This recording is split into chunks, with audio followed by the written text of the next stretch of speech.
और उसके जो मैंने आपको एमसीक्यूज वगैरह दिए थे वो बना लिए हैं सभी लोगों ने? एक बार सभी लोग कंफर्म कर दीजिए।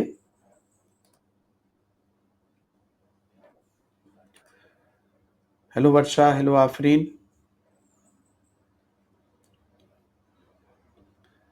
लीडरशिप एंड डेवलपमेंट का जो पार्ट 1 है वो आप लोगों ने बना लिया है, सब कुछ उसका प्रैक्टिस वगैरह कर लिया है। आज का क्लास लास्ट क्लास से ज़्यादा इम्पोर्टेंट है, क्योंकि आज हम लोग ना पहले देखेंगे लीडरशिप के टाइप्स। आप सब लोग यूट्यूब पर मेरे साथ जुड़ते हैं 10 बजे, तो आपने देखा होगा कुछ कुछ क्वेश्चंस मैंने आपको कराया कि ट्रांसफॉर्मेशनल लीडरशिप जो होता है बड़ा अच्छा होता है ना। इस तरह की चर्चाएं मैंने कई बार क्लास में की है, याद है आप लोगों को? याद है? तो ये जो विभिन्न प्रकार के लीडरशिप होते हैं, इस लीडरशिप की बात हम लोग आज यहाँ पर करने वाले हैं कि कितने प्रकार के लीडरशिप हो सकते हैं और उसमें से कौन इंपॉर्टेंट है, क्या है, कैसे है, एक एक चीज हम आपको यहाँ पर बताने वाले हैं। तो कुछ ना आज इसका पीपीटी में दिक्कत चल रहा है।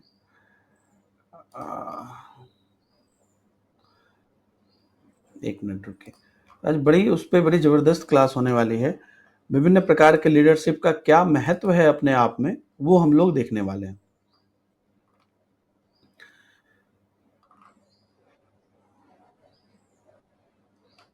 अभी तक का सब कुछ क्लियर है आप लोगों को?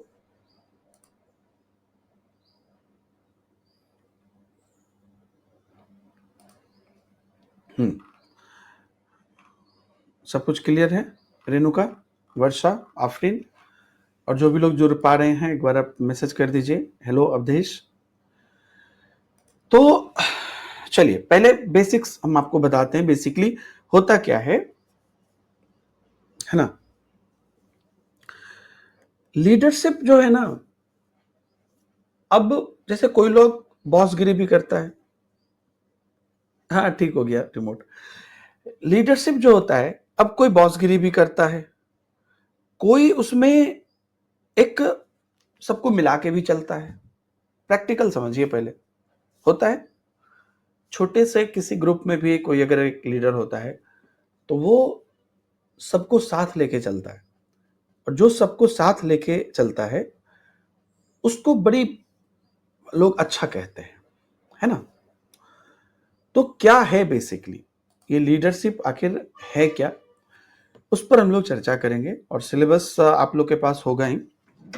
तो जो हमारा पोर्शन है ना, prospective on school leadership, instructional, distributed, transformational, इन सब पर हम लोग आज चर्चा करने वाले हैं। यानी कि through years of continuous research many model of school leadership have been created which explain the role and function of the school leader. Here we will discuss this of the some of the major one. तो जब आप school में जाओगे तो शुरुआत में तो आप टीचर बनोगे, लेकिन हो सकता है कि स्कूल की जिम्मेदारियां आप पर आए, लीडरशिप की जिम्मेदारियां आए। एक बात आप शुरुआत में ही माइंड में रखिएगा, लीडर्स और टीचर में फर्क होता है। आप ही जब एक टीचर के रोल में हैं तो आपका तरीका अलग होगा, वहीं जब आप एक लीडर के रोल में होंगे तो आपका सोच अलग होगा। क्यों? क्योंकि एक मैं कंक्लूड कर देता हूं कि टीचर का काम बच्चे को बेहतर पढ़ाना है, ठीक है, और एक लीडर का काम पूरी सिस्टम में एक एक चीजों को सही ढंग से मैनेज करके एक बेहतर एनवायरनमेंट बनाना है। तो एक लीडर्स शिक्षकों के लिए भी महत्वपूर्ण होता है। एक लीडर शिक्षकों को भी मोटिवेट करता है, और मुख्यतः लीडर व्यवस्था को चलाने का ही उनका काम होता है। अब एक व्यक्ति टीचर भी है, लीडर भी है, बात अलग है, लेकिन दोनों के कार्य अलग अलग है। तो इनकी भूमिका क्या क्या हो सकती है, इस पर हम लोग थोड़ा सा चर्चा करेंगे। सबसे पहले हम लोग जो इंस्ट्रक्शनल लीडरशिप है इसकी बात करते हैं। ये एक बेसिक लीडरशिप है, ये क्या होता है और इसका क्या महत्व होता है। देखिए, नाम से ही आपको समझ में आ रहा होगा, instruction. Instructional leadership is generally defined as a school leader's management of curriculum and related instruction. Instructional leaders focus on the teaching learning process of the curriculum conducted in the classroom with the objective of enabling student to achieve the desired learning outcome, है ना? तो desired learning outcome के लिए वो काम करते हैं, अभी हिंदी में भी बताऊंगा. दे मेनली मॉनिटर, ठीक है, and assess the progress of a student and work towards creating a learning environment in the school. School leaders work closely with all stakeholders to provide better learning outcome for their pupils. They also focus on improving school culture, professional development of teachers, and their working condition. Additionally, school leaders work with teachers to outline plan for academic instruction and supervision. अब ये sentence मैंने ऐसा लिखा है ना कि आपको difference भी समझ में आ जाएगा क्या है बेसिकली. सो जो लीडरशिप है निर्देशात्मक, तो नाम से ही पता चलता है कि एक प्रॉपर निर्देश देता है सब चीजों को अच्छे से चलाने के लिए. तो आमतौर पर एक विद्यालय के ये नेतृत्व करता है, लीडर है. इनके द्वारा पाठ्यचर्या एवं उससे संबंधित निर्देश के प्रबंधन के रूप में इसको परिभाषित किया जाता है कि भाई हमारा करिकुलम कैसा चल रहा है और करिकुलम सही से चलना चाहिए. निर्देशात्मक नेतृत्वकर्ता इस उद्देश्य के साथ कक्षा में संचालित पाठ्यक्रम के सीखने सिखाने की प्रक्रिया पर ध्यान केंद्रित करता है कि हमारी कक्षा करिकुलम के बेस्ड पर चले, ये प्रॉपर निर्देश वो देकर रखता है जिससे कि विद्यार्थी सीखने में वांछित प्रतिफल को प्राप्त करने में सक्षम हो सके.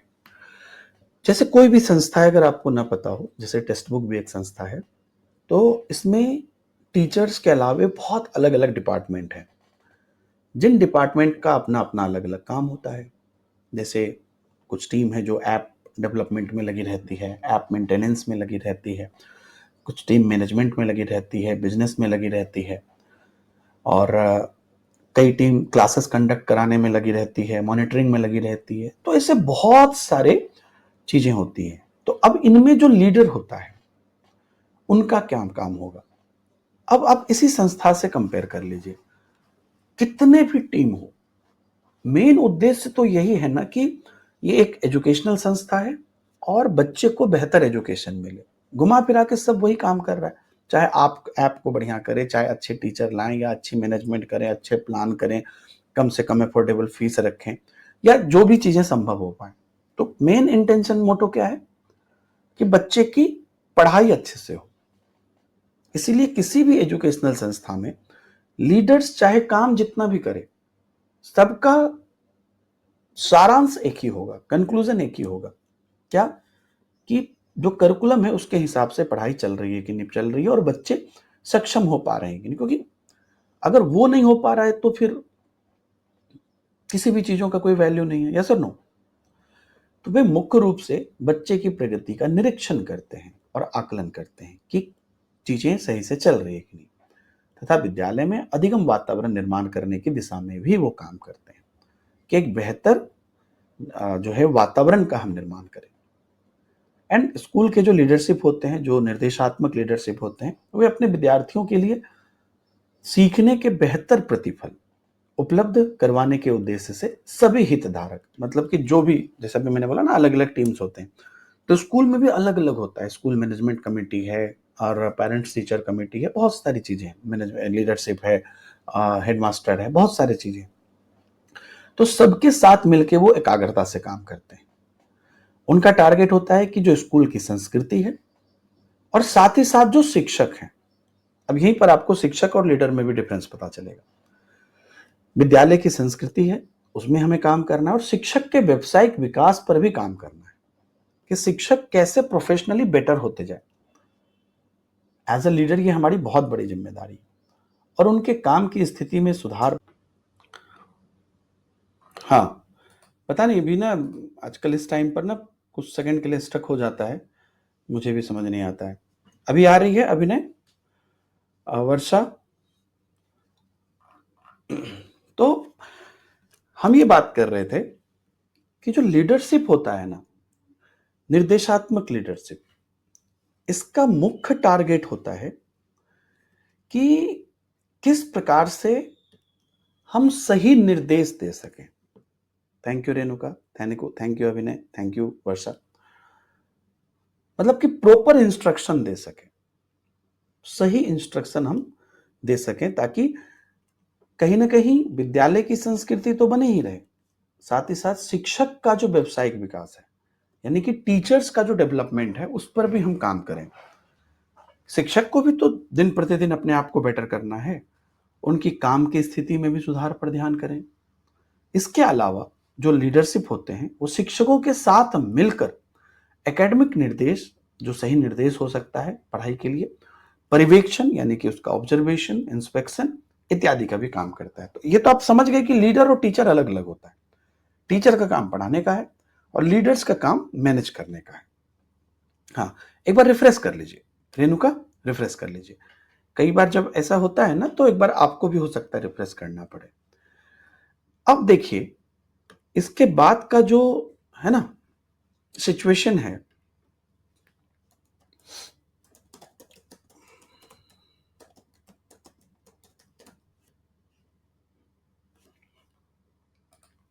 मैं एक बार कमेंट में लिख देता हूं, अगर आपको मेरी आवाज नहीं जा रही है। आप लोग भी रिफ्रेश कर लीजिए, बैक करके वापस आ जाइए।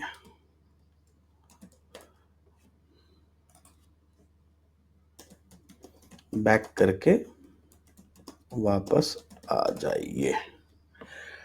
तो इंस्ट्रक्शन का क्या हो गया कि एक प्रॉपर इंस्ट्रक्शन जो है, प्रॉपर निर्देश जो है, वो एक सही मायने में बच्चे को आगे बढ़ाने में मदद कर सकता है।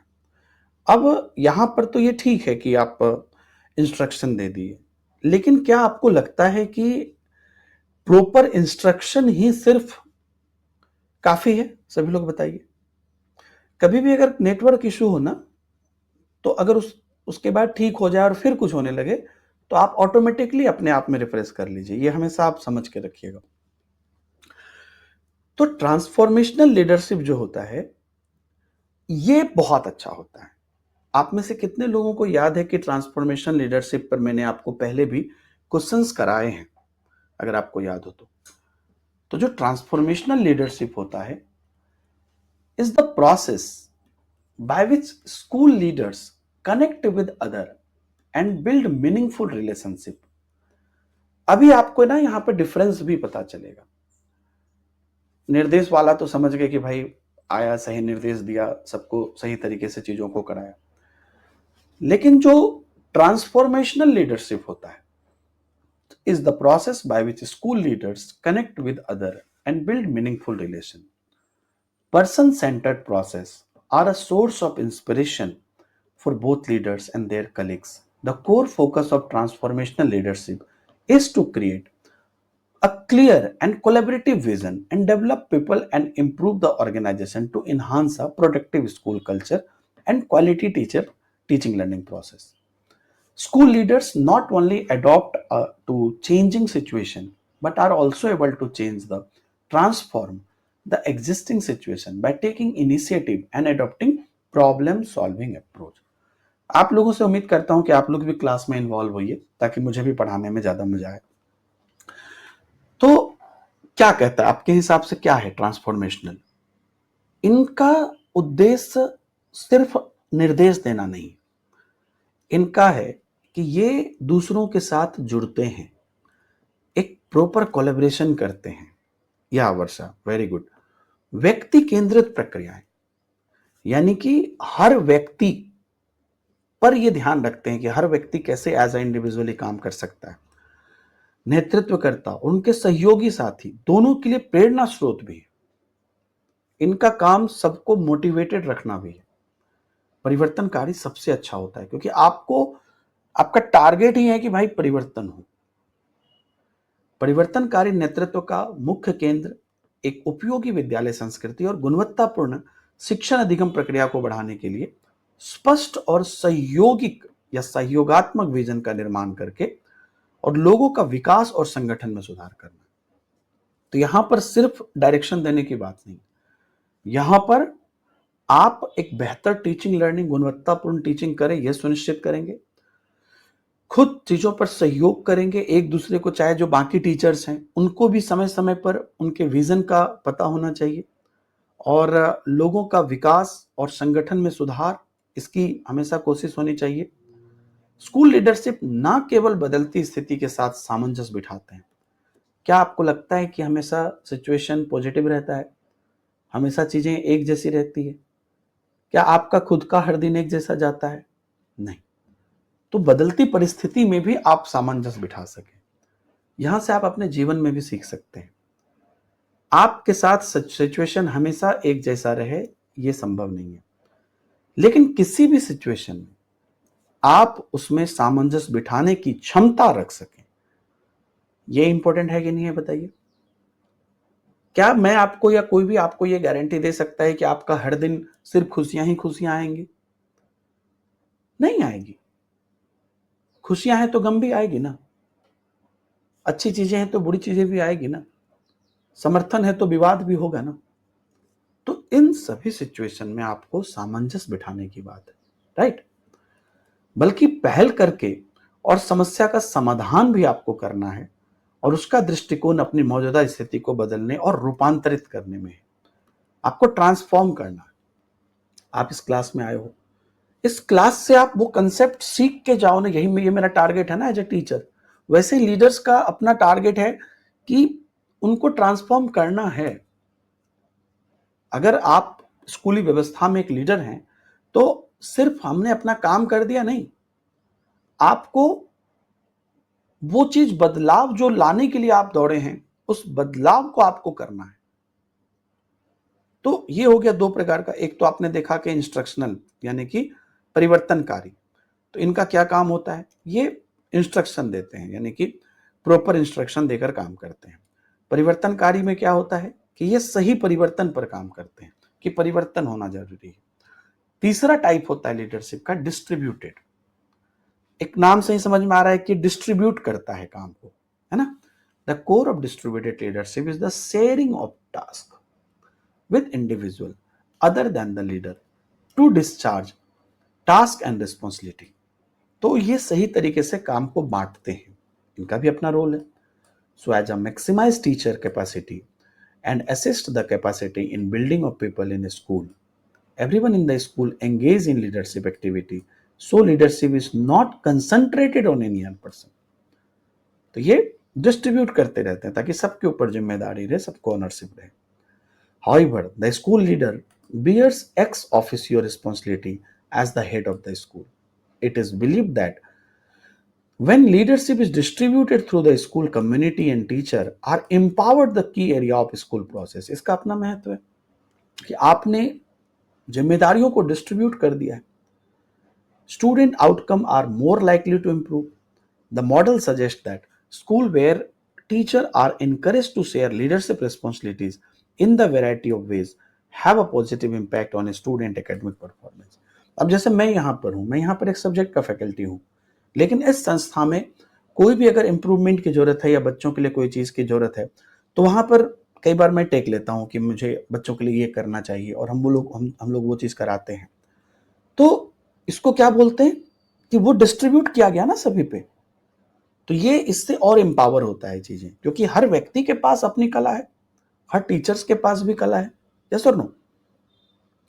सो जो ये वितरित है नेतृत्व, इसका केंद्र कार्य और जिम्मेदारी के निर्वहन हेतु नेतृत्वकर्ता के अलावा अन्य व्यक्तियों के साथ भी साझेदारी, इन्हें कि एक ही आदमी कर रहा है, सबके साथ हो रहा है, जिससे कि शिक्षक क्षमता में अधिकतम वृद्धि होती है कि आप पूरा एफिशिएंसी के साथ यूज कर सकते हैं। आज अगर सिर्फ दीपक हिमांशु आए पढ़ा के चले जाए, तो दीपक हिमांशु का आपने पूरा यूज नहीं किया। लेकिन वहीं पर अगर दीपक हिमांशु आकर आपको उचित डायरेक्शन दे रहा है, आपको सही तरीके से बच्चे को आगे बढ़ाने के लिए काम कर रहा है, तो ये बहुत इंपॉर्टेंट है। सो विद्यालय के लोगों की क्षमता का निर्माण में सहायता किया जा सके, राइट। विद्यालय में सभी व्यक्ति नेतृत्व संबंधी गतिविधि में संलग्न होते हैं, मतलब हर व्यक्ति को अधिकार है इंप्रूवमेंट पर काम करने का। इसलिए नेतृत्व किसी एक व्यक्ति पर केंद्रित नहीं होता है। हालांकि विद्यालय नेतृत्व करता है, स्कूल प्रमुख के रूप में जिम्मेदारी वहन करता है। मान लीजिए कि प्रिंसिपल है, प्रधान है, तो वो अपना काम कर रहे हैं, लेकिन हर टीचर को, अब जैसे क्लास टीचर होते हैं, तो लीडरशिप किसको दे दिया गया? क्लास टीचर को। अब आप उस क्लास की जिम्मेदारी आपकी। यह माना जाता है कि जब नेतृत्व को पूरे विद्यालय समुदाय में वितरित किया जाता है और शिक्षक को विद्यालय प्रक्रिया के महत्वपूर्ण क्षेत्र में सशक्त बनाया जाता है, तो बच्चे के प्रतिफल में सुधार होने की संभावना बढ़ती है। अगर मान लीजिए कि मुझे यहाँ जिम्मेदारी दे दी जाए कि भैया एजुकेशन लीडरशिप में जो भी कराना है बच्चों के लिए आप उस चीज को करिए, या केवीएस के लिए, रेलवे के लिए, या विभिन्न प्रकार की शिक्षक भर्ती के लिए जो आप इनिशिएटिव लेना चाहते हैं आप सजेस्ट करिए, हम उसको करेंगे। तो यहां पर आप मेरे जैसे बहुत सारे टीचर्स हैं, तो आप सोचिए कितना सशक्त माहौल हो जाएगा। इंस्टीट्यूट ऑफ की कोई एक ऊपर में बैठा आदमी डिसीजन ले, तो ये बहुत अच्छी चीज। प्रतिमान बताता है कि जिन विद्यालय में अलग अलग तरीके से शिक्षक के नेतृत्व संबंधी जिम्मेदारी को साझा करने के लिए प्रोत्साहित किया जाता है, वहां बच्चे का एकेडमिक परफॉर्मेंस पर सकारात्मक प्रभाव पड़ता है। बिल्कुल पड़ेगा। घर में भी आप देख लीजिए, कहीं पे भी इंप्लीमेंट कर दीजिए वर्षा आप, हर जगह पर आप जैसे डिस्ट्रीब्यूटेड हुए तो उससे सबको अधिकार भी लगता है ना, और अच्छा कर्तव्य भी लोग करते हैं, है ना। उनको जिम्मेदारियां आपने दिया है और उनके जो उनकी नॉलेज है उसका आप यूटिलाइज भी कर रहे हैं। ठीक है, तो ये हो गया कि हमने डिस्ट्रीब्यूट किया। अब एक आता है शेयर्ड लीडरशिप, कोलैबोरेटिव लीडरशिप। अब ये कैसे है और उससे कैसे अलग है, देखिए। Shared leadership focus on a series of leadership behaviors and actions to involve other in decision making process। मतलब डिसीजन आप ही के पास है, आपने पूरा पूरी किसी को डिस्ट्रीब्यूट नहीं किया है, लेकिन आप उनको शामिल कर रहे हैं अपने डिस्कशन में। Such as conscious building and delegation, this form of leadership emphasizes collaboration as its core value। School activities are designed and implemented as a team, provide open communication and opportunity for professional development through reflection, mutual sharing of practice, collaborative problem solving, and decision making। The role of a school leader is to create conditions for building trust, where tasks and responsibilities can be shared in a collaborative manner। तो यहां पर मिल के ही काम होता है, ठीक है, समझ रहे हैं आप, कोलैबोरेट करके। Here there is a greater equality in the relationship between the school leader and the school group, where the school leaders and other in the school mutually learn and progress through their participation in school process। तो अब यहां पर क्या है कि distribute नहीं कर दिया गया कि चलिए आपकी वो जिम्मेदारी आप देखते रहिए, लेकिन यहां पर सबको उसमें शेयर करते हैं, मतलब शामिल करते हैं। तो इसमें निर्णय लेने की प्रक्रिया में दूसरे को शामिल करने के लिए नेतृत्व, व्यवहार और कार्य की एक श्रृंखला पर केंद्रित है, जैसे आम सहमति बनाना। समझ रहे हैं, अब एक डिसीजन ले रहा है, उस पर सबके साथ शेयर किया कि अब इसको क्या करना है बताया, हम ऐसे कर रहे हैं, तो सभी लोग उस पर सहमति बनाते हैं। ज्यादा इसी तरह की लीडरशिप आपको देखने को मिलती है कहीं पर भी, ज्यादा से ज्यादा। क्यों? क्योंकि इस प्रकार की जो लीडरशिप होती है इसमें डिसीजन मेकर तो हैं, वो लीडर्स ही हैं, लेकिन वो सभी के पॉइंट ऑफ व्यू लेते हैं, जिससे कि वो अपने लीडरशिप को बेटर कर पाए। नेतृत्व का यह रूप अपने आधारभूत मूल्य में सहयोग को महत्व देता है कि आप आके सहयोग करिए। विद्यालय गतिविधि को एक टीम के रूप में इसे डिजाइन और क्रियान्वित किया जाता है, जहां विचार, चिंतन, अभ्यास में परस्पर साझा, सहयोग, समस्या समाधान और निर्णय लेने के माध्यम से व्यावसायिक विकास हेतु मुक्त संचार एवं अवसर उपलब्ध होते हैं। अब आप देखते होंगे बहुत सारे कंपनी में कि मीटिंग हो रही है, तो मीटिंग का क्या मतलब होता है, तो जो लीडरशिप है वो बाकी लोगों के साथ अपनी बात शेयर कर रहे हैं और उनसे भी अपने पॉइंट ऑफ व्यू ले रहे हैं। विद्यालय नेतृत्व कर्ता की भूमिका विश्वास निर्माण के लिए एक ऐसी स्थिति के सृजन करने की है जहां सहयोगात्मक तरीके से कार्य एवं जिम्मेदारियों को साझा किया जा सके। यहां विद्यालय नेतृत्वकर्ता और विद्यालय समूह के बीच संबंधों में अधिक समानता पाई जाती है, जहां विद्यालय लीडरशिप जो है और विद्यालय से संबंधित अन्य लोग जो हैं स्कूल की प्रक्रिया में अपनी भागीदारी के जरिए परस्पर रूप से सहयोग और प्रगति करते हैं। तो ये हमेशा आप लीडरशिप में सहयोग कर रहे हैं। डिस्ट्रीब्यूटेड में तो आपको दे दिया गया कोई काम, लेकिन यहां पर आप सहयोग कर रहे हैं, मतलब काम सेंट्रलाइज नहीं हो रहा है, लेकिन आपको उसका चीज शेयर किया गया है। अब देखिए, ये जो अलग अलग लीडरशिप है ये लर्निंग से कैसे जुड़ता है। Recent discourse on school leadership has attempted to integrate the above best practice on school leadership to develop a comprehensive framework for leadership for learning। आप इस बात को मानेंगे कि हर प्रकार की लीडरशिप का अपना अपना महत्व होता है ना। Which focus on improving student learning from a system perspective. तो इसलिए क्या होगा कि हम हर जहां पर जैसी जरूरत हो वहां पर वैसा लगाएंगे, जहां पर शेयर्ड जरूरत हो। बहुत सारे सेंसिटिव डिसीजंस होते हैं। अब जैसे देखिए अभी गवर्नमेंट की मीटिंग्स होती है, मतलब जो विदेश नीति है उस पर, तो वो सबकी सुनते हैं ना, किसी को खुला छूट नहीं है, डिस्ट्रीब्यूट नहीं किया गया है, लेकिन सबकी सुनते हैं और उस हिसाब से डिसीजन लेते हैं। So is the central idea underlying the leadership for learning process is that all school stakeholders, school leaders, teacher leaders, student, parents and community members engage in the continuous and lifelong learning process। तो ये सबको मिला दिया है। This framework integrate that teaching and learning focus based on the idea of instructional leadership, the specific approach and capacity building perspective of transformational leadership, and the distribution of leadership functions at all level of distributed leadership। This framework argues that effective school leadership। कितनी बढ़िया बात है, देखिए दोस्तों, कहते हैं ना कि जिंदगी किसी एक चीज से बस नहीं चलती है। आपको याद होगा जब हम लोग टीचिंग मेथड पढ़ रहे थे, तो आगमन विधि और निगमन विधि जब हम लोग पढ़ रहे थे, है ना, इंडक्टिव मेथड और डिडक्टिव मेथड, वहां भी मैंने कहा था आपको कि ना कोई भी विधि खराब नहीं होती है। आपको बस सही समय पर सही निर्णय लेना है कि कहां पर क्या इंप्लीमेंट करना है। सो लीडरशिप फॉर लर्निंग इन सबका एक समावेश है। विद्यालय नेतृत्व पर हाल के संभाषण में लीडरशिप फॉर लर्निंग एक व्यापक ढांचा है ना। इसमें जितने भी उपरोक्त सर्वोत्तम प्रतिमान है, सब में से बढ़िया बढ़िया चीज को ले लिया गया है, जो प्रणाली के दृष्टिकोण से विद्यार्थी के सीखने में सुधार पर केंद्रित हो। जहां पे जैसी जरूरत हो सुधार होना चाहिए, वहां पर आके बात एक ही है, सुधार होना चाहिए। लीडरशिप और लर्निंग की प्रक्रिया में समाहित केंद्रीय विचार यह कहता है कि विद्यालय के सभी हितधारक, विद्यालय नेतृत्वकर्ता, शिक्षक नेतृत्वकर्ता, विद्यार्थी, माता पिता और समुदाय इनसे निरंतर और आजीवन सीखने की प्रक्रिया में संलग्न है। स्कूल के लीडरशिप हो गए, टीचर्स हो गए, उसके लीडरशिप हो गए, स्टूडेंट हो गए, पेरेंट्स हो गए, कम्युनिटी हो गया, इन सबसे हमें निरंतर सीखने की आवश्यकता है।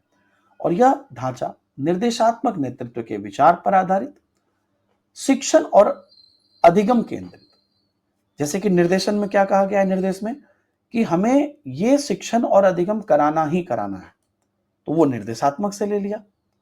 और परिवर्तनकारी नेतृत्व जो हमारा था, जिसमें हम ट्रांसफॉर्मेशनल करना चाहते हैं, उसके विशिष्ट दृष्टिकोण और क्षमता निर्माण संबंधी परिप्रेक्ष्य उठा लिया कि देखिए निर्देश तो सही दिया गया, तो वहां से वो उठा लिया।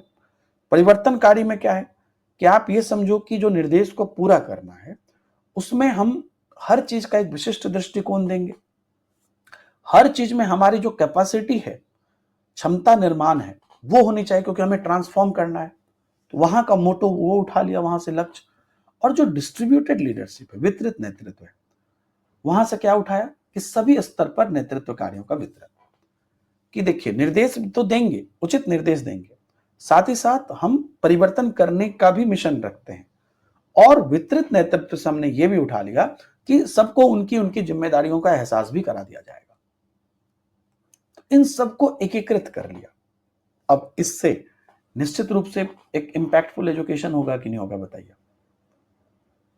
तो निर्देशात्मक में एक क्लियर निर्देश है, ट्रांसफॉर्मेशनल में एक चीजों को बदलने की चाहत है, और वितरित में सबकी जिम्मेदारियां निर्धारित करना है। तो इन सभी चीजों को मिला दिया। तो अब इससे क्या होता है, इससे होता है define the schools vision and it's mission. अब ये क्या करेगा, स्कूल का विजन और उसके मिशन को परिभाषित करेगा। आखिरकार हमारा टारगेट है क्या, हमें वो पूरा करना है। साथ ही साथ बाय प्लानिंग करिकुलम इंस्ट्रक्शन, इन सभी चीजों के साथ मिलकर सारी जो लीडरशिप है वो चल रही है। और इसमें पाठचर्या निर्देश की योजना हम बनाते हैं कि प्रॉपर सही निर्देश दिया जाए। साथ ही साथ कम्युनिकेटिंग इफेक्टिवली, बिल्डिंग टीम्स। तो ये सभी कोलैबोरेट जब हो जाते हैं लीडरशिप, तब प्रभावी ढंग से संचार भी करना है और टीम का भी निर्माण करना है ना। जहां पर आप डिस्ट्रीब्यूटेड में आ गए, अब आप तो यहां पर निर्देश दिया, फिर डिस्ट्रीब्यूटेड में आ गए। बाय इंकरेजिंग स्ट्रॉन्ग, है ना, इंटरपर्सनल रिलेशनशिप, एक दूसरे के साथ आपको हमेशा एक अंतरवैयक्तिक संबंध जो है इसको मजबूत करना है। क्यों? क्योंकि लीडरशिप जब कोलैबोरेट होता है ना दोस्तों, जब आपके पास कोई जिम्मेदारी, मेरे पास जिम्मेदारी, कई स्कूल देखेंगे आप, इसलिए वो स्कूल खराब हो जाता है क्योंकि वहां पर टीचर्स में या लीडर्स में आपसी बनाव नहीं होता है, या स्कूल और कम्युनिटी में बनाव नहीं होता है। आपने देखा होगा इसे। इसलिए जरूरी है कि हमारा विजन क्लियर हो, हम उचित निर्देश दे सकें, प्रभावी दल का निर्माण करें जो व्यक्ति उचित है जिस चीज के लिए, और एक दूसरे के अंतर वैयक्तिक संबंध को हम मजबूत करें। साथ ही साथ promote professional development of the teacher, है ना। हमें यह भी ध्यान रखना है कि अल्टीमेटली हमारे टीचर्स का ट्रांसफॉर्म होना बहुत जरूरी है, उनके व्यावसायिक विकास का। अब जैसे मैं आपको पढ़ा रहा हूं तो मेरे अंदर ट्रांसफॉर्मेशन जरूरी है। अगर मैं आज से 10 साल पहले जितना मुझे ज्ञान था या मैं जैसे पढ़ाता था, अगर आज भी मैं उसी घिसी पिटी चीजों से पढ़ाता तो संभव नहीं है कि अच्छा हो पाता। आप मेरे किसी अगले बैच में जुड़िए, मैं उन बैच में आपको कुछ इंप्रोवाइजेशन दिखेगा। जैसे कैसे कोई सिंगर गाते हैं तो जैसे जैसे जितना दिन होते जाता है उतना वो और अच्छा गाते जाते हैं। तो ये आपको व्यावसायिक विकास टीचर में भी चाहिए, और कोई भी इस बात को इग्नोर नहीं कर सकता, अरे हमको तो सब आता है, हम तो बहुत बड़ा टीचर है। बड़ा टीचर आप आज हो सकते हैं कि आज आपको ज्ञान आज के समय के हिसाब से है, लेकिन अधिगम असीमित। तो आप अपने आप में विकास तो आपको करना पड़ेगा। चेंज इन ऑर्गेनाइजेशन कल्चर, संगठनात्मक संस्कृति में बदलाव, जहां पर भी जरूरत हो संगठन की संस्कृति को समय समय पर हमें बदलना है। हमें स्टूडियो टाइप नहीं चलना है, लचीला रहना है। चेंज, उसके बाद बिल्ड ट्रस्ट एंड कॉपरेशन, विश्वास और सहयोग पैदा करना है, सबसे बड़ी चीज। एक दूसरे के काम में एक दूसरे को पर विश्वास करना, सहयोग पैदा करना। पता चले कि खाली दूसरे में कमी निकाल रहे हैं, अरे वो कहां टाइम पर आते हैं जो हम टाइम पर आएंगे। कितने स्कूल में तो यही चल रहा है। और अल्टीमेटली अचीव स्कूल गोल्स, हमारे दिमाग में ये होना चाहिए कि सभी लीडर्स स्कूल गोल्स को पूरा करने में उनको एक प्रॉपर, उनका माइंड उस चीज को लेकर पॉजिटिव रहे। All this medium have positive impact on student learning and increase their learning outcome. So इन सभी माध्यम से विद्यार्थी के सीखने और सकारात्मक प्रभाव को आप देख पाएंगे और रिजल्ट भी दिखेगा, है ना। अब देख लीजिए, अब हर फील्ड में ही अभी कहीं आप सिचुएशन देख लीजिए जो एडटेक है। आप लोग अगर यूट्यूब पे इधर उधर के वीडियोस देखते होंगे, कितने लोग एक दूसरे की बुराई करने में ही लगे हुए हैं। अरे हम बच्चे के साथ खड़े हैं, वो नहीं है, वो खड़ा है, ये नहीं है, ये ऐसे कर रहा है, उसको खाली ये। तो अगर आप सच में समझिए, सच में अगर आप ग्रो करना चाहते हैं बच्चों को, तो जितने भी लीडर्स हैं या जितने भी लोग पॉजिटिव सोच रहे हैं या जितने भी लोग टीम में हैं, सबको सकारात्मक प्रभाव पर विचार करना पड़ेगा। अब इसी लीडरशिप के आपके सिलेबस में आगे एक पॉइंट है कि आखिर इसको हम करेंगे कैसे। क्योंकि अगर आपको पढ़ाया जा रहा है, आपको एक जिम्मेदारी दी जा रही है, तो उसके ग्राउंड लेवल की भी बात आपको पता होगा या पता होना चाहिए। तो आप कैसे करेंगे? Vision making, goal setting and preparing school development plan. तो अब ये क्या है, ये करना जरूरी है। School is a centre point of the society where skill development is ensured in the future generation, and the objective of planning is to achieve the goals in the stipulated time. Kothari Commission was the first to recommended the formulation of a school plan to achieve the educational goal. आपको तो पता है 1968 में जब पहली शिक्षा नीति आई थी, तो वो 1964 में कोठारी आयोग के बेस पर आई थी, पता होगा आपको। In this sequence, the outline of school plan was determined and published by the Education Department in 1968, जो पहली बार NEP I. From 1970 to 73, preparation of school plan was mandatory in every school. तो जब हमारा आजादी के बाद जब हमारा स्कूल प्लान डेवलप होने लगा, तभी ही ये कहा गया कि देखिए, समाज को एडुकेटेड करने का काम किसका है? विद्यालय का है, और वो समाज का केंद्र बिंदु है। यहाँ पर जो आने वाली पीढ़ी है, नया जनरेशन है, उसका स्किल्स सुनिश्चित किया जाना है, क्योंकि ट्रेंड है वो लोग। आप लोग एक ट्रेंड टीचर बन के जाओगे। आप में और आम जनता में फर्क क्या है? आपके पास समझ है सब्जेक्ट की, साथ ही साथ पढ़ाने के तरीके की समझ है, जो भी आपको हम बता रहे हैं। तो इससे योजना का निर्माण करना है कि लक्ष्य निर्धारण समय से हम प्राप्त कर सकें।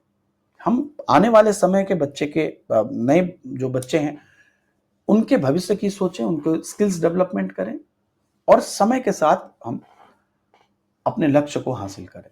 विद्यालय के शैक्षिक लक्ष्य को प्राप्त करने के लिए सबसे पहले कोठारी आयोग आया था 1968 में। उसके आधार पर आपको पहले शिक्षा नीति बनी थी, और उस शिक्षा नीति में 1968 में आया था, और 1972-73 में स्वयं प्रत्येक विद्यालय हेतु विद्यालय योजना का निर्माण किया गया कि आप स्कूल डेवलपमेंट प्लान करिए। मतलब ये चीज डाली गई कि स्कूल का प्लान भी एक चीज होता है ना? पढ़ाना तो है ही, लेकिन कैसे पढ़ाना है, इसका प्लान भी करना हमारे लिए जरूरी है। So preparation done by the head of the institution before making the school plan. अब जब वो बना, तो उसमें रहा कि भाई, जब आप प्लान कर रहे हो, उससे पहले जो लीडर हैं, जो मेन है, जो प्रधान है, उनका क्या रोल है? सो विद्यालय योजना निर्माण से पहले संस्था के प्रधान द्वारा क्या तैयारी होनी चाहिए? So school is the centre point where learning is first goal, a learner is the center point, teacher is the most useful resource, and environment is the most helpful. So theoretically school plan is a record and its format is the same everywhere, but देखिए बहुत important lines है, due to the variation the plan in each school is different. Before formulating a school plan, the head of the institution should take a bird eyes view of the school. bird eyes मतलब, bird आई मतलब क्या समझे? ऊपर से सभी चीजों को देखना। एक होता है आप खाली एक चीज को देख रहे हैं, ये कैसे, ये कैसे। एक होता है बर्ड आईज, आप ऊपर से पूरे सिचुएशन को देख रहे हैं।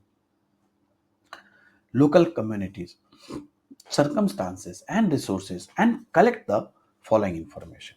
अभी देखते हैं क्या क्या इंफॉर्मेशन। तो क्या हुआ कि शिक्षक तो, स्कूल तो केंद्र बिंदु है, यहां पर अधिगम हमारा प्रथम लक्ष्य है, अधिगम कराना है। शिक्षक हमारा, शिक्षार्थी हमारा केंद्र बिंदु है कि बच्चे हमारे सेंटर में रहने चाहिए हमेशा। शिक्षक सबसे बड़ा संसाधन है, ये बात तो मानना पड़ेगा। स्कूल में शिक्षक से बड़ा रिसोर्स कुछ नहीं हो सकता। आप कितने भी टीचिंग लर्निंग मटेरियल ले आई, शिक्षक अपने आप में बहुत बड़ा ह्यूमन रिसोर्स है। और बेहतर वातावरण, तो ये 4 चीज पर टारगेट किया गया, 5 चीजों पर, कि आप एक अच्छा अधिगम आपका लक्ष्य होना चाहिए, बच्चे को केंद्र बिंदु में रखिए, शिक्षक को उपयोगी संसाधन बनाइए, और सर्वोच्च सहायक वातावरण बनाइए। ये 4 चीजें। सैद्धांतिक रूप से विद्यालय योजना जो है स्कूल प्लान एक अभिलेख है, और इसका प्रारूप सर्वत्र समान है। कि भैया बेसिक प्रारूप तो होगा यही ना, कि सभी बच्चे को आगे बढ़ाना है, लेकिन क्या सब जगह एक जैसा इंप्लीमेंट हो पाएगा? बताइए, नहीं। विभिन्नता के कारण प्रत्येक विद्यालय की योजना अलग अलग होगी। एक संस्था प्रधान को विद्यालय योजना के निर्माण से पहले विद्यालय, स्थानीय समुदाय, परिस्थिति और संसाधन का विहंगम अवलोकन करके जानकारी एकत्र कर लेनी चाहिए। तो इसलिए कई बार पूछा जाता है इंटरव्यू में कि अगर आपका ट्रांसफर केरला में हो जाता है तो आप क्या करोगे? तो वहां के हिसाब से, वहां के कल्चर के हिसाब से आपको करना है। प्लान वही है कि बच्चे को आगे बढ़ाना है, बच्चा केंद्र में हो, टीचर को बेस्ट रिसोर्स बनाना है, अच्छा इन्वायरमेंट चाहिए, लेकिन ये प्लान एग्जीक्यूशन सब जगह अलग अलग तरीके से हो, है कि नहीं? या सब जगह के हिसाब से होगा। तो अब इसके लिए हमको क्या करना है? Make a list of area wise problem like educational, co educational, physical environment, department, program and other area. एक स्कूल आप दिल्ली में खोल रहे हैं, एक स्कूल आप किसी सुदूर गांव में खोल रहे हैं, तो आपको डिफरेंस समझ में आना चाहिए ना, कि आप क्षेत्रवार समस्या की सूची बनाएं कि कहां पर शैक्षिक कैसी समस्या है, सह शैक्षिक क्या क्या चीजें हैं, जो आसपास का वातावरण है, चीजें हैं, सामान है, वो कैसे हैं, विभाग के क्या क्या कार्यक्रम और अन्य क्षेत्र हम वहां पे लगा सकते हैं। दूसरी बात, डिटर्मिनेशन ऑफ अपग्रेडेशन पॉइंट, है ना, upgradation point after area wise problem list is prepared, area wise problem and upgraded point may change every year. अब जब आपने एरिया वाइज सूची बना ली, तो अब आप उसके उन्नयन बिंदु का निर्धारण करिए कि अब यहां पर हमें क्या क्या अपग्रेड करना है। टारगेट क्लियर है। अब मान लीजिए आप एक ऐसे जगह पे स्कूल खोल रहे हैं मेट्रो सिटी में, जहां बच्चा का बेसिक्स एकदम घर से ही क्लियर है, तो वहां पर अलग तरीका होगा ना। अब जहां पर आप जा रहे हैं एकदम लिटरेसी जीरो है और लोग एकदम पढ़ाई का महत्व को नहीं समझ रहा है, तो वहां का अपग्रेडेशन पॉइंट अलग हो। वहां पर पहले हमें बेस तैयार करना पड़ेगा। तो ये चीजें हैं। और ये जो है एरिया वाइज प्रॉब्लम जो है हर साल बदलता है, बिल्कुल बदलेगा। आज जो लिटरेसी रेट है और आज जो लोग की स्थिति है अगले साल अलग होगी। तो उसके बाद हमको करना है डिटर्मिनेशन ऑफ प्रायोरिटी। आप सोचो ये सब चीज आपको क्यों पढ़ाया जा रहा है दोस्तों। आप एक बेहतर टीचर बन सको, समय पड़ने पर एक बेहतर लीडर बन सको। लीडरशिप इत्यादि चीजें आपको बीएड डीएलएड के बाद अभी ही आई है, सीटेट में नहीं थी। क्योंकि जो सेंट्रल स्कूल्स हैं उनका ये मानना है कि आप बेहतर टीचर बन सको।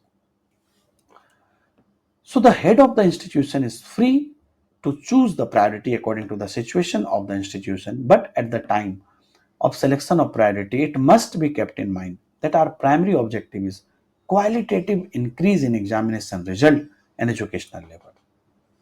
आप प्लान चेंज करिए, लेकिन आपका टारगेट ये होना चाहिए कि शिक्षा का स्तर बढ़े। Hence, such strengths should be selected, give priority to those who have direct connection with them and who provide smooth development to student learning. For this, priority should be given to the department program and educational philosophy being run at the time. अब समझिएगा चीजों, प्राथमिकता का निर्धारण आप करते हैं कि मेरी प्रायोरिटी क्या है, और जो स्कूल के प्रधान हैं उनकी स्थिति के अनुसार वो अपने प्राथमिकता का चयन करने हैं। तो स्वतंत्र है कि आपको जैसे लगता है आप प्लान करिए, लेकिन आप इस बात का जरूर ध्यान रखिए कि हमारा जो प्राथमिक उद्देश्य है वो परीक्षा परिणाम को भी बढ़ाना है और शैक्षणिक स्तर को गुणात्मक तरीके से बढ़ाना है। आप कहिएगा कि सर फिर से आप एग्जाम के रिजल्ट पर आ गए, रिजल्ट तो समेटिव असेसमेंट होता है, ये तो जजमेंटल होता है। लेकिन मुझे बताइए दोस्तों कि आपको 3 साल पढ़ाया जाए लेकिन फिर भी आप किसी लायक ना रहे, तो फिर इसका मतलब 3 साल कुछ नहीं किया गया है। तो परिणाम तो चाहिए। मतलब मैंने अगर आपको बाइक चलाना सिखाया तो आप बाइक चला पाए ये गारंटी होनी चाहिए ना, परिणाम होना चाहिए ना। इसलिए परीक्षा परिणाम तो देखा जाएगा, वो गलत नहीं। पढ़ाते टाइम पर आप जितना इंप्रूवमेंट कर लो, लेकिन आप 1 साल आपने समय दिया तो उसके बाद हम परिणाम की अपेक्षा करेंगे ना, यस और नो। अब मैं लग के मेहनत कर रहा हूं, आपको पता है ना, मेरे बुक के पूरे नोट्स मैं आपको दे रहा हूं यहां पर। मैं परिणाम की अपेक्षा करूंगा ना कि मैं इतना मेहनत कर रहा हूं, इतना अच्छे से पढ़ा रहा हूं, तो आप रिजल्ट लाएं। नहीं तो आपके रिजल्ट में कहां दिक्कत है, हम उस पर काम करें। रिजल्ट मतलब गुणात्मक शिक्षा तो होनी ही चाहिए, लेकिन गुणात्मक का क्या पैमाना, गुणात्मक दिखती तो नहीं है। तो आपका रिजल्ट बताता है कि आपने कितना किया है। अतः ऐसी प्रवृत्तियों का चयन प्राथमिकता से करें, इनका संबंध सीधा संबंध हो और जो बच्चे के अधिगम को सहज विकास करे, है ना, बच्चे का रियल में डेवलपमेंट हो। इस हेतु तत्कालीन समय में संचालित होने वाले अलग अलग कार्यक्रम और शिक्षा दर्शन को आप प्राथमिकता दें। जितने भी अलग अलग कार्यक्रम हैं, अलग अलग चीजें हैं, उनको आप प्राथमिकता दीजिए कि मुझे क्या कराना चाहिए कि मेरा रिजल्ट हो। अब मैं आपको 1 साल पढ़ा दिया और आपका कुछ हो ही नहीं रहा है, तो क्या ऐसी गुणात्मक ज्ञान का करेंगे आप, और कहां से गुणात्मक ज्ञान आया है, बिल्कुल नहीं आया है। After that priority selection, after priority selection target is set to the each priority. There is a 2 aspect of the goal, the accomplishment aspect and the time limit aspect. समय भी तो निश्चित है। Proper inclusion of both these aspects is necessary. The head of an organization should first of all be aware of the departmental and standard expectations of the work delivery party. We can also understand standard expectations as requirement. These standard requirements should be provided to us in written form. तो एक बार आपने प्राथमिकता चयन कर लिया कि हमारी priorities क्या हैं, इसके बाद आप उसके हेतु लक्ष्य निर्धारित करिए। अब लक्ष्य दो तरह का होगा कि हम कार्य की पूर्ति करें और दूसरी बात समय सीमा के अंदर करें। ठीक है, अब मान लीजिए मैं आपको पढ़ा रहा हूं, मैं बोलूंगा कि भाई मैं तुम्हें केवीएस के लिए, रेलवे के लिए बहुत अच्छा से पढ़ा दूंगा, लेकिन मेरा कोर्स जो है 2027 में जाके खत्म होगा, तो बेवकूफी है ना। आप इस बात को इग्नोर नहीं कर सकते हैं कि आप करने का 5 साल पढ़ाओ तो और अच्छे से पढ़ाओगे, लेकिन आपकी समय सीमा भी एक चीज होती है और कार्य की पूर्ति तो उस समय सीमा के अंदर होनी ही है। तो इन दोनों का उचित समावेश जरूरी है। तो एक संस्था प्रधान के सर्वप्रथम कार्य पूर्ति पक्ष की विभागीय और मानक अपेक्षा ज्ञात रहती है कि हम एक्चुअल में कितना समय लगेगा। आप देखिएगा आपके एग्जाम का नोटिस आएगा या एग्जाम की चीजें आएंगी, तब कितने बच्चे एक्टिव होंगे, आएंगे आप ही की क्लास में, सर मुझे बताइए मैं क्या करूं, मैंने अभी तक कुछ नहीं किया है। तो देखिए समय तो लगेगा और उस समय में कार्यपूर्ति आपको करनी है, क्योंकि एक जरूरत से कम समय आप लगा दीजिएगा तो फिर नहीं होगा काम। तो ये आपकी एक प्रॉपर अपेक्षाएं होनी चाहिए हैं। आप एग्जाम से 15 दिन पहले, महीना दिन पहले आओगे एक ऐसे एग्जाम में जिसमें कम से कम 6 महीने का समय लगेगा। मैं ये नहीं कह रहा हूं 6 साल पढ़ो, लेकिन 6 महीने का समय तो दोगे ना, आप 15 दिन में करना चाह रहे हो। तो दोनों चीज बैलेंस होना चाहिए, समय और कार्यपूर्ति दोनों। मानक अपेक्षाओं को हम आवश्यकता के रूप में भी समझ सकते हैं। इन मानक अपेक्षाओं को हम लिखित रूप में हमें चाहिए, कितने समय में ये चीजें क्लियर होनी चाहिए। अब जब ये हमारा हो जाएगा तो उसके बाद we have to compare the standard requirement with the available resources and select and determine priority in order to deficiencies or needs. For this assessment work, we have to prepare list according to the different heading. In this list, necessary and available resources are to be shown. Goal setting should be done while remaining grounded in reality. Otherwise, one may feel disappointment. देखिए जब ये सब हो गया तो तब हमें क्या करना है, appointment of in charge for each upgradation point should also be done on the basis of interest, ability and dedication. इसके पश्चात हमें मानक अपेक्षाओं की तुलना उपलब्ध संसाधन से करनी है एवं कमियों या आवश्यकता के क्रम में प्राथमिकता चयन और निर्धारण करना है। इस निर्धारण कार्य हेतु हमें अलग अलग प्रकार के शीर्षक के अनुसार सूचियों का निर्माण करना है। और फिर क्या करना है, इसमें जैसे सूचियों का निर्माण होगा उसमें आवश्यक और उपलब्ध संसाधन को दर्शाना है। हमें प्रॉपर चीज चाहिए ना, प्रॉपर संसाधन चाहिए ना उस चीज को पूरा करने के लिए। लक्ष्य निर्धारित वास्तविकता के धरातल पर रहते हुए, मतलब कि कहते हैं ना कि हवा में मत उड़ो, रियल गोल रखो, रियल एक्सपेक्टेशंस रखो, धरातल पर रहते हुए कर, वास्तविकता पर रहते हुए करना चाहिए। 15 दिन में पास करा देंगे, अरे कैसे करा दो। सो अन्यथा निराश भावना प्राप्त हो सकता है। अनएक्सपेक्टेड चीजें रख लोगे तो कोई फायदा नहीं, फेक है वो। प्रत्येक उन्नयन बिंदु जहां पे भी आपको अपग्रेड करना है उसकी प्रभारी नियुक्ति की रुचि, जो आदमी लगे हैं उस काम में। अब जैसे मैं पढ़ा रहा हूं तो मेरी पूरी डेडिकेशन होनी चाहिए, वैसे कोई लीडर्स है तो उसकी पूरी डेडिकेशन होनी चाहिए, उसकी योग्यता भी होनी चाहिए, टैलेंट भी उसके अंदर होना चाहिए और वो समर्पण करे, उसे दिखे कि वो काम कर रहा है। तो इन सभी चीजों को अगर आप ध्यान से देखोगे पीछे जाके तो ये पॉइंट सिलसिलेवार आपको बता रहा है कि योजना का निर्माण करने में आप बच्चे, समाज, शिक्षार्थी, क्या शिक्षक सबको ध्यान में रखो, प्लान बनाओ, प्रॉपर शैक्षिक, सह शैक्षिक और जितने भी चीजें हैं उनके आधार पर आप प्रायोरिटी का चयन करो और प्रायोरिटी का चयन करने के बाद आप टाइम लिमिट के अंदर आप अपने कार्य को करने की क्षमता रखो और साथ ही साथ आप जितना रियलिस्टिक गोल रखो उतना अच्छा होगा। Now points to be keep in mind while preparing a school plan. जब आप इस बात का प्लान अब बना रहे हैं इन सभी चीजों को ध्यान में रखते हुए, तो अब आगे आपको क्या हिसाब से रखना है। School plan is necessary on the basis of available capacity, resource and needs. So विद्यालय योजना उपलब्ध क्षमता, संसाधन और आवश्यकता के आधार पर जरूरी है। जो भी चीजें हैं उसी के आधार पर आपको करना है ना।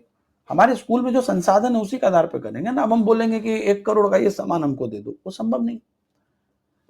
Corporation of teacher, parent, student and community is necessary. आप प्लान ऐसा बनाओ और उसको इस ढंग से करो कि अध्यापक, अभिभावक, विद्यालय, समुदाय सब अपना सहयोग आपको ला के दे। necessarily include the following areas: educational, co-educational, physical environment creation and departmental program. आप शैक्षिक चीजों पर ध्यान करें, सह शैक्षिक जो को करिकुलर एक्टिविटीज होता है, भौतिक वातावरण जो आपके आसपास के वातावरण है या उचित व्यवस्था है स्कूल की, और वो करें, और अलग अलग प्रकार के विभागीय कार्यक्रम आप करें. After creating upgradation point for the development of the each area, prioritize them according to the available resources and need, appoint in charge, prepare time and prepared and make phases of work. ऐसे नहीं चलेगा कि आए और बस अपना काम किया, घंटी बजाया, चले गए. आप हर जगह पर देखें कि कैसे हम अपग्रेड कर रहे हैं, और इसके पश्चात उनकी भी उपलब्ध संसाधन और आवश्यकता के अनुसार प्राथमिकता आप दीजिए. उसमें भी आप प्रभारी की नियुक्ति करिए, समय तैयार करिए, जो हमने अभी पीछे देखा कि टाइम लिमिट इतना होगा, और उसके कार्य को चरणबद्ध तरीके से करिए. इसी के अंदर फिर आपको जो लेसन प्लान, यूनिट प्लान इत्यादि चीजें आती हैं. तो पढ़ाई को आपको इस ढंग से सीरियसली लेना पड़ेगा. Monthly and quarterly monitoring by the head of the institution. आप मंथली और त्रैमासिक 3 महीने पर आप उसको देखिए कि हेडमास्टर का ये काम है कि आप देखिए कि आप सही से चल रहा है कि नहीं चल रहा है. इस बात के लिए आप अवेयर रहिए. To send half yearly and annual evaluation to the district education officer. जो डीओ होते हैं उनको आप अर्धवार्षिक और वार्षिक मूल्यांकन को प्रेषित करिए कि किस प्रकार से इंप्रूवमेंट हो रहा है. Making progress information graph of each upgrade point. जितने भी अपग्रेड पॉइंट है उसकी सूचना बनाइए. मतलब कि आपने काम कर दिया सिर्फ इतना काफी नहीं है. आप समझ रहे ना बात को? आपने चीजों को अपग्रेड किया है, ये इंपॉर्टेंट है. समझ रहे हैं आप मेरी बात को? अपग्रेड करना इंपॉर्टेंट है, क्योंकि बिना अपग्रेड किए, बिना बेहतर किए आप उतनी ही चीज पे चल रहे, वही घिसी पिटी चीजें कर रहे हैं, तो उसका कोई मतलब नहीं, कोई मकसद नहीं है कि नहीं. तो ये आपको हमेशा से ध्यान में रखना है और हमेशा से बच्चों के लिए बेहतर सोचना है. काफी सारे आपको होमवर्क में क्वेश्चन मैंने यहां पर दिया हुआ है, तो आप इसको बनाइएगा. एक क्वेश्चन देखिए, इसके बाद बहुत सारे क्वेश्चन है, सारा आपका होमवर्क है. आपको पता है, नए बच्चे अगर कोई देख रहे होंगे तो पहले आपको दोबारा से इस वीडियो को देखना है, ठीक है. फिर इस एमसीक्यूज को बनाना है. एक ही पीडीएफ है जिसके अंदर आपको दोनों चीजें हैं. पीडीएफ में जो थ्योरी है और ये है, आपको एमसीक्यू दिया है, वीडियो देखना है दोबारा से, एमसीक्यूज बनाना है, फिर उसके बाद नोट्स बनाना है. इस नोट्स में आपको मेरे द्वारा पढ़ाए गए कंसेप्ट और जो क्वेश्चंस हैं इनके आधार पर अपने शब्दों में नोट्स बनाना है. अब जैसे निर्देशात्मक मैंने आपको बताया, तो उसके सकारात्मक प्रभाव के बावजूद उसमें चुनौतियां क्या है? नहीं, उसमें सबसे ज्यादा चुनौतियां क्या है? देखिए, रुचि की कमी आप नहीं बोल सकते हैं कि उसमें जो रुचि की कमी है. निर्देश तो आपने दे दिया. वास्तविक बात यह होता है कि आपने बोल दिया कि ये काम कर दो, ये काम कर दो, ये काम कर दो, लेकिन उस काम की पूर्ति के लिए, देखिए बोलना, वो कहते हैं ना कि बोलना बहुत आसान. घर में भी कोई आके निर्देश दे देगा कि जल्दी से खाना बना दीजिए. अरे जल्दी से कैसे बना दीजिए, टाइम लगेगा ना. गेस्ट हैं, 15 मिनट में खाएंगे, कैसे 15 मिनट में खा लेंगे? तो निर्देश की सबसे बड़ी प्रॉब्लम है कि आपने निर्देश तो दे दिया, आदमी की रुचि है, हम मान रहे हैं काम करने वालों की, लेकिन वहां पर लैक ऑफ टाइम एक इशू आता है. ऐसे ही बेहतरीन क्वेश्चंस का पूरा सेट यहां पर आपको दिया हुआ है दोस्तों. सारे क्वेश्चंस को आप एक एक करके बनाइए. आप देखिएगा तो सारे क्वेश्चंस अपने आप में बहुत इंपॉर्टेंट है. पिछला क्लास से और इस क्लास से, दोनों से रिलेटेड आपको, क्योंकि लीडरशिप को 2 पार्ट में मैंने पढ़ाया है, इंपॉर्टेंट है. कुछ नई चीजें भी आपको बताई गई है, जैसे यहाँ पर मैंने एक स्मार्ट वर्ड बताया है कि, है ना, स्मार्ट का लक्ष्य क्या है. तो इन चीजों को भी आपके थ्योरी में होना चाहिए, आपके नोट्स में होना चाहिए, ठीक है. इसलिए एक एक क्वेश्चन करना मैंडेटरी है. बहुत बहुत धन्यवाद. See you in the next class. Bye bye. जय हिंद.